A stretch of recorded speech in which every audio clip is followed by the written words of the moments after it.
নমস্কার বন্ধুরা, ডলি রন্ধনশালায় সবাইকে স্বাগত। আর আজকে তোমাদের সাথে শেয়ার করব নিরামিষ কুমড়ো শাক দিয়ে দারুণ একটা রেসিপি। আর ডাল ভেজানোর ঝামেলা ছাড়া বা ডাল বাটার ঝামেলা ছাড়া ডালের বড়া বানিয়ে তোমরা খুব সহজেই এই নিরামিষ রেসিপিটা বানিয়ে নিতে পারবে।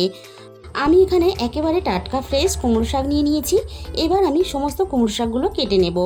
আর এই রেসিপিটা স্কিপ না করে তোমরা সম্পূর্ণ দেখবে, কারণ আমি যে সমস্ত মশলাগুলো ব্যবহার করেছি স্কিপ করলে কিন্তু সেই মশলাগুলো তোমরা হয়তো রান্নাতে দিতে পারবে না, আর রান্নার স্বাদটা কিন্তু তখন খারাপ হয়ে যাবে।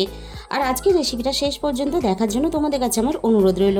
আর রেসিপিটা ভালো লাগলে প্লিজ একটা ভিডিওতে লাইক করে দিও, আর প্রচুর প্রচুর শেয়ার করো। আর চ্যানেলে যে সমস্ত নতুন বন্ধুরা এখনও পর্যন্ত আমার চ্যানেলটাকে সাবস্ক্রাইব করনি, চ্যানেলটাকে সাবস্ক্রাইব করে পাশে থাকা বেল আইকনটা অল করে দিও, তাহলে যখনই আমি কোনো নতুন রেসিপি আপলোড করব সবার আগে তোমার কাছে পৌঁছে যাবে। আর এখন তো প্রচণ্ড গরম পড়ছে, আর এই প্রচণ্ড গরমের মধ্যে এরকম একটা যদি হালকা পাতলা নিরামিষ ঝোল তরকারি থাকে তাহলে কিন্তু ভাতটা খেয়েও তৃপ্তি পাওয়া যাবে। আমি এখানে সমস্ত দেখো কুমড়ো শাকগুলো তোমাদের সাথে গল্প করতে করতে কেটে রেডি করে নিলাম। এবার আমি সমস্ত কুমড়ো শাকগুলো খুব ভালোভাবে ধুয়ে পরিষ্কার করে নেব। সমস্ত কুমড়ো শাকগুলো আমি খুব ভালোভাবে ধুয়ে জল ঝরাতে দিয়েছি। এবার তাহলে রান্নার দিকে যাওয়া যাক। আমি প্রথমেই বলে দিয়েছি কোনো রকম ঝামেলা ছাড়াই কিন্তু আমি বড়াটা বানাবো। তাই এই রান্নার জন্য আমি দেখো কড়াইয়ের মধ্যে প্রথমে হাফ বাটির একটু বেশি মটর ডাল আমি দিয়ে দিলাম। এবারে আমি মটর ডালগুলো হালকা আঁচে নাড়াচাড়া করে মিনিট পাঁচেকের মতো ভেজে নেব। আর মটর ডালগুলো ভাজতে ভাজতে তোমরা খেয়াল করবে মটর ডাল থেকে একটা সুন্দর গন্ধ বেরোতে শুরু করবে। আর মটর ডালগুলো ঠিক এরকম কালার চেঞ্জ হয়ে একটু সাদা ভাব চলে আসবে, তখনই বুঝে নিতে হবে মটর ডালগুলো আমার ভাজা রেডি হয়ে গেছে। এবার আমি কড়াই থেকে ডালগুলোকে নামিয়ে নিয়েছি। আর ডালটা খুব ভালোভাবে ঠান্ডা করে আমি একটা মিক্সিং জারের মধ্যে নিয়ে নিয়েছি। আর দেখো ডালগুলো ঠিক এরকম করে একেবারে পাউডারের মতন করে গুঁড়ো করে নিয়েছি। আর একটা বড় বাটির মধ্যে আমি ডালের গুঁড়োগুলো ঢেলে নিলাম।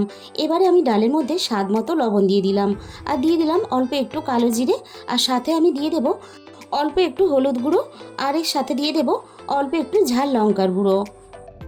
সমস্ত মশলাগুলো দিয়ে দেওয়ার পরে আমি এবার ডালের মধ্যে অল্প অল্প করে জল দিয়ে আমি ডালের একটা ব্যাটার বানিয়ে নেব।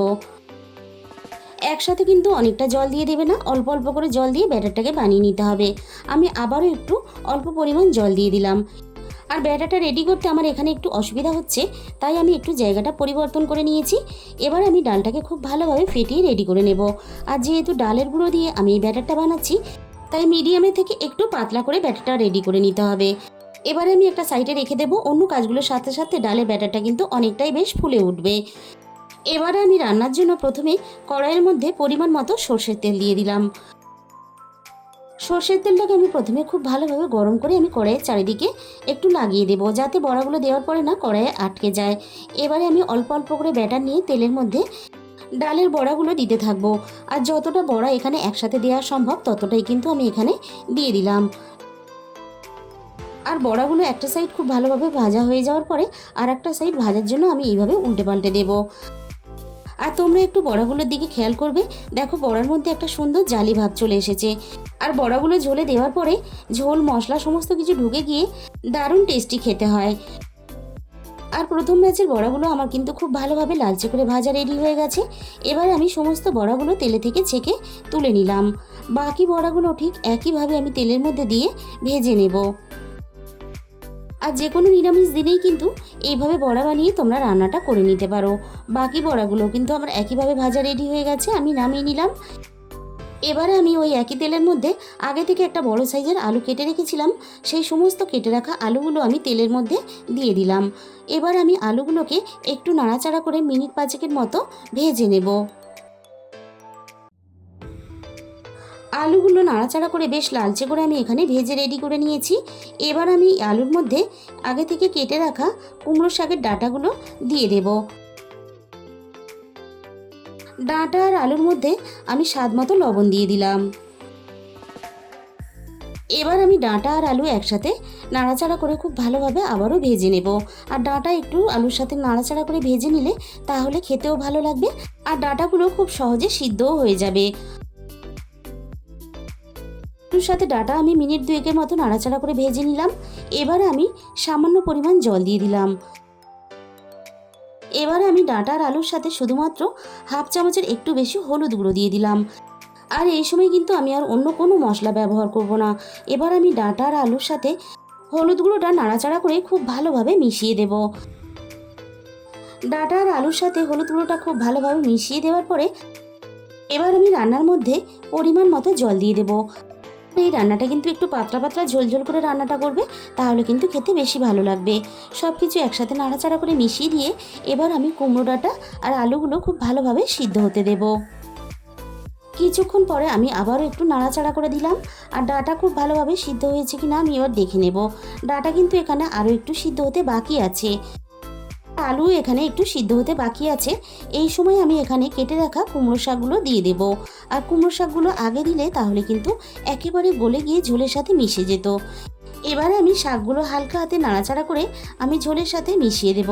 আর বন্ধুরা, তোমরা কিন্তু বাজারে যখনই কুমড়ো শাক দেখতে পাবে অবশ্যই কিনে আনবে। কুমড়ো শাক এইভাবে বড়া দিয়ে ঝোল বানালে এতটাই টেস্টি হয়, মাংসর বাটি সামনে থাকলেও এই রান্নাটা দিয়েই কিন্তু এই গরমের সময় পুরো ভাতটাই খেয়ে ফেলবে। ওদিকে কুমড়ো শাকগুলো খুব ভালোভাবে সিদ্ধ হতে থাক। এবার আমি একটা মশলা বানিয়ে নেব। দিয়ে দিলাম মিক্সির জারের মধ্যে 1 চামচ পরিমাণ হলুদ সর্ষে, আর দিয়ে দিলাম এখানে 1 চামচ পরিমাণ পোস্ত। আমি সামান্য পরিমাণ জল দিয়ে খুব ভালোভাবে এবার পেস্ট বানিয়ে রেডি করে নেব। আবারও আমি রান্নার দিকে চলে এসেছি। কুমড়ো শাকগুলো বেশ নরম হয়ে গেছে। এবার আমি সমস্ত ঝোল তরকারিটা কড়াই থেকে নামিয়ে নেব।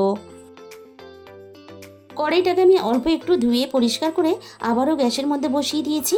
আর আবারও আমি 2 চামচ পরিমাণ সর্ষের তেল এখানে দিয়ে দিলাম। তেলটা খুব ভালোভাবে গরম করে নিয়ে ফোড়নে আমি দিয়ে দিলাম অল্প একটু 5 ফোড়ন, আর সাথে দিয়ে দিলাম এখানে একটা শুকনো লঙ্কা কুচি। এবার আমি ফোড়নটাকে হালকা আঁচে কয়েক সেকেন্ড নাড়াচাড়া করে ভেজে নেব। ঝালের জন্য একটা কাঁচা লঙ্কা আর অল্প একটু আদা আগে থেকে বেটে রেখেছিলাম একসাথে। আমি ফোড়নের মধ্যে আদা আর কাঁচা লঙ্কা বাটাটা দিয়ে দিলাম। আদা আর কাঁচা লঙ্কা বাটাটা ফোড়নের সাথে কয়েক সেকেন্ড আমি আবারও একটু হালকা নাড়াচাড়া করে ভেজে নেব। এতে আদার কাঁচা গন্ধটা চলে যাবে। এবার আমি এখানে একে একে মশলাগুলো দিয়ে দেব। দিয়ে দিলাম এখানে হাফ চামচের একটু বেশি জিরে গুঁড়ো, আর দিয়ে দিলাম হাফ চামচের একটু কম ধনে গুঁড়ো। আর সাথেই আমি এখানে সর্ষে পোস্ত বাটাটা দিয়ে দিলাম। আর মশলাটা যাতে পুড়ে না যায় তার জন্য আমি মিক্সির বাটি ধোয়া অল্প পরিমাণ একটু জল দিয়ে দিলাম। এবার আমি সমস্ত মশলা একেবারে লো ফ্লেমে মিনিট 2-3 মতন সব কিছু একসাথে নাড়াচাড়া করে খুব ভালোভাবে কষিয়ে নিলাম। মশলাটা এর থেকে বেশি আর কষানোর দরকার নেই। এবার আমি সমস্ত ঝোল তরকারিটা আবারও আমি কড়াইয়ের মধ্যে দিয়ে দিলাম। আর এইভাবে মশলা ফোড়ন দিয়ে কুমড়োর শাকের ঝোল রান্না করলে এতটা টেস্টি হয় যে একবার তুমি যদি এইভাবে রান্না করো তাহলে কিন্তু বারবার এইভাবেই রান্না করতে ইচ্ছে করবে। সব কিছু একসাথে নাড়াচাড়া করে খুব ভালোভাবে মিশিয়ে দিয়ে এবার আমি ঝোল তরকারিটাকে ফুটতে দেব। এবার আমি এখানে সামান্য পরিমাণ স্বাদের ব্যালেন্সের জন্য চিনি দিয়ে দিলাম। আর ঝোলটা যখন খুব ভালোভাবে ফুটে উঠেছে তখন আমি এখানে ভেজে রাখা সমস্ত বড়াগুলো দিয়ে দিলাম। বড়াগুলো হালকা হাতে আবারও নাড়াচাড়া করে খুব ভালোভাবে সব কিছুর সাথে মিশিয়ে দিয়ে বড়াগুলোকে আমি খুব ভালোভাবে নরম হতে দেব। আর মিনিট 5 মতন রান্নাটা আমি এখানে আরও একটু হতে দেব। এবার আমি দেখে নেব বড়া ডাঁটা সব কিছু খুব ভালোভাবে নরম হয়েছে কিনা। আলু খুব ভালোভাবে সিদ্ধ হয়ে গেছে। এবার দেখে নেব ডাঁটা খুব ভালোভাবে সিদ্ধ হয়েছে কিনা। যেহেতু প্রচণ্ড গরম তাই আমি খুব ভালোভাবে দেখাতে পাচ্ছি না। ডাঁটা কিন্তু খুব ভালোভাবে সিদ্ধ হয়ে গেছে, আর সাথে সাথে বড়াগুলো দেখতে পাচ্ছ খুব ভালোভাবে নরম হয়ে গেছে। আর বাড়িতে অবশ্যই একবার এই রেসিপিটা ট্রাই করে দেখো। তাহলে আজকের রেসিপিটা এই পর্যন্ত। আর তোমাদের মূল্যবান সময় দিয়ে রেসিপিটা সম্পূর্ণ দেখার জন্য তোমাদের সবাইকে অসংখ্য ধন্যবাদ।